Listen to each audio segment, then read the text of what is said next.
এই পুকুরটি আমার নানা বলে শুনছিলাম বর্ষা মৌসুমে অমাবস্যার রাতে এখানে সোনা একটু চাইলন ভাসে উঠতো, কিন্তু কেউ নিতে পারতো না।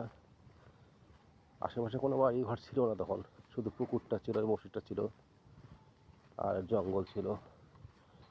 তা আমরা বিশ্বাস করতাম না, কিন্তু বাস্তবে জিনিসটা ঘটেছে।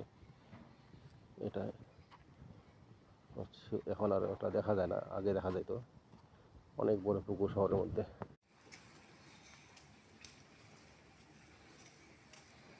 অনেকদিন আগের মসজিদ, পুরাতন মসজিদ। আমরা ছোটোবেলায় দিক দিয়ে যাওয়া আসা করতাম, তখন এত বাসা ঘর ছিল না। এখন এখানে বাসায় বাসা হয়ে গেছে, দিন দিন উন্নতি হয়ে গেছে। এটার নাম হচ্ছে সাতগড়া জামে মসজিদ। পিছনেই হচ্ছে পর্যটন কেন্দ্র।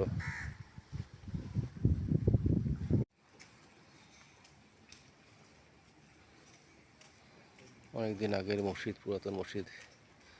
আমরা ছোটোবেলায় দিক দিয়ে যাওয়া আসা করতাম, তখন এত বাসা ঘর ছিল না। এখন এখানে বাসায় বাসা হয়ে গেছে, দিন দিন উন্নতি হয়ে গেছে। এটার নাম হচ্ছে সাতগড়া জামে মসজিদ। পিছনেই হচ্ছে পর্যটন কেন্দ্র। এই পুকুরটি আমার নানা বলে শুনছিলাম বর্ষা মৌসুমে অমাবস্যার রাতে এখানে সোনা একটু চাইলন ভাসে উঠতো, কিন্তু কেউ নিতে পারতো না। আশেপাশে কোনো বাড়ি ঘর ছিল না তখন, শুধু পুকুরটা ছিল, মসজিদটা ছিল আর জঙ্গল ছিল। তা আমরা বিশ্বাস করতাম না, কিন্তু বাস্তবে জিনিসটা ঘটেছে। এটা হচ্ছে এখন আর ওটা দেখা যায় না, আগে দেখা যেত। অনেক বড় পুকুর শহরের মধ্যে।